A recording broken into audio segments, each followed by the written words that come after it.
Now, for men, we don't usually say, I'm under pressure. We just kind of shrug it off and it kind of just becomes sort of the background noise in our lives, really. And we pretty much normalize it and just carry it quietly. But the danger isn't the pressure itself. What the danger is just carrying it alone. It could be anything. It could just be life in general. It could be sort of the position that we're currently in, or it could be our relationships. It could be anything that we're sort of feeling the pressure from. And this is normal for men, but the one thing it shouldn't be is it shouldn't be invisible. A few of the things that it can just sort of present itself is you just go, you know what, I'm fine, but you're constantly tired. You're short tempered, you get angry over small things, and you're losing your patience a lot quicker than before. Like I say, you're blowing up over stuff that doesn't actually really matter. I mean, I know I've done this myself with the kids before, and I just feel absolutely shit for it. And then when I'm thinking about it, I'm thinking, why the hell am I doing that? And it's because of something else that I've perhaps not dealt with. And then such things as switching off emotionally, distancing yourself from people. I've done that quite a few times. I've distanced myself from friends. I've not really text people like I normally would. I've perhaps not gone online with them like I usually would as well because I'm just not feeling it. I'm just feeling something else and I'm just not being myself. And it's when I catch those things that I realize that, like I say, there's something else quite going off. And then there's no the not enjoying the things that you used to enjoy, the low level anxiety, and always thinking about sort of what needs doing next. And for me, the big one is just the difficulty in relaxing, even sort of during the downtimes. And what I used to feel as though got me was when I kind of just felt guilty for having a rest day or just sort of chilling out because I've been feeling like, oh, there should be something else that I should be doing. And I feel that now, in all fairness. I just feel as though like I should be working towards or doing something. And I just sort of, yeah, I guess just feel guilty for the fact that I'm just taking this rest time. And I shouldn't do really. Shouldn't at all. I should be looking at back at what I've have achieved and gone, do you know what? I actually deserve to sort of rest up. I deserve this bit of break and be able to get back into the swing of things. And then as well as that, if you've also got a family, you kind of feel responsible for everyone else's stability, keeping things calm, keeping things stable, making sure that everyone else is happy. But the thing is, pressure doesn't usually look dramatic. It's 9 times out of 10 functional until it doesn't. And a few of the reasons why sort of men don't really talk about it, I'm guessing this is just sort of down to the way that society kind of puts it, really, is that men are taught early on to not complain. You've heard the expressions, oh, man up, just get on with it. That kind of mentality. And as men, when we do talk about our feelings and when we do open up, we kind of sort of feel, well, we do feel vulnerable. We feel the fear of being seen as weak, the fear of letting other people down, and the fear of becoming a burden to other people because we're talking about our feelings and we just feel as though that nobody else perhaps wants to hear this. And then, as well as that, we kind of just go, do you know what? Other people have it worse than me because that's just what we do. We just say that, well, my pain is minuscule compared to others, but what you're feeling is what you are feeling. It doesn't matter what others are feeling. It could be major to you, but your pain could be minuscule to somebody else. So it's how you see your own pain, and your own pain is worth seeing.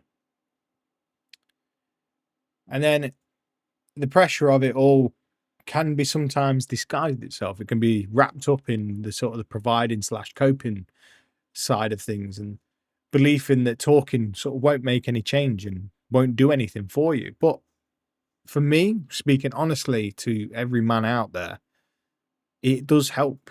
It can really help. And it's the one thing that I would fully recommend is to find somebody that you can openly talk to without judgment, without criticism, and just be completely open and honest with how you're feeling. Even if it's a stranger, if it's somebody from a helpline, anything, As long as you can get that off of your chest to make you feel better and you can start seeing different ways in that you can work, it's all worth a shot.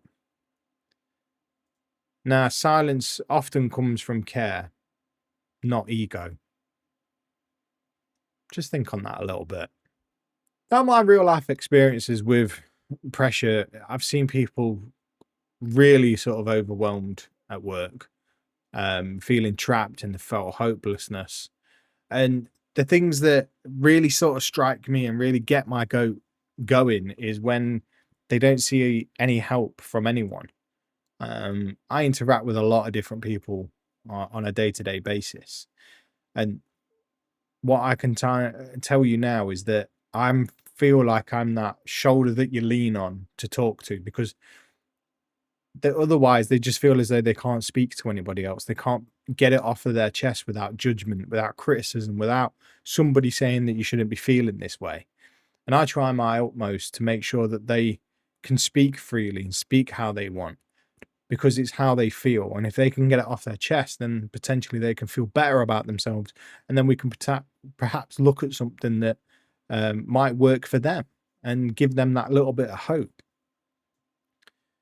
And that's the one thing that I love doing, is seeing people explore options that they didn't realize existed. And that is one thing that I love doing, is giving people the hope that they can better their situation. And sometimes people don't want to fix anything. They just want the clarity. And they might not want to fix whatever it is that they've got going off. They just might want to recognize what is going on and just want that clarity and that headspace to be able to think about it. But the one thing that I feel as though is my superpower is I can see these things when they happen. And this isn't to be big-headed or anything along those lines. It's just that, I don't know, I feel in tune with people when I do happen to see it. And I can naturally just care about people, because it might be because I've been there. I'm not entirely too sure, but this is partly the reason why I've started this podcast, because I want to give people the realization that it's okay to speak. It's okay to talk. It's okay to feel as though you are weak. It's okay to feel as though there's life and pressure and everything else is becoming too much, because sometimes it does. As a bloke, it really does. And especially if you've got family and you're caring for other people and things like that, you always put yourself second when there's always something else coming first. But the one thing that I want everybody to do out of there is just put their mental health first, because to be your second best in you need to first think about your mental health. That's the one thing that I would love for people to do out there, because you are worth everything. Now, when it comes down to pressure, sometimes pressure doesn't actually need a solution. It might just need a release. It sometimes becomes when everything inside of you just stays internal. By releasing whatever's going off, it can help just sort of like breathe, give you that focus, give you that clarity of where you might need to move forward. And sometimes talking isn't just about answers. It's not about being told whether you're right, whether you're wrong, whether you should be doing this or whether you should be doing that. Sometimes just talking is just having that conversation and just feeling as though you're being heard. Just being able to just talk to somebody without, like I say, judgment, without fear of consequence or anything along those lines. Just get it all out there.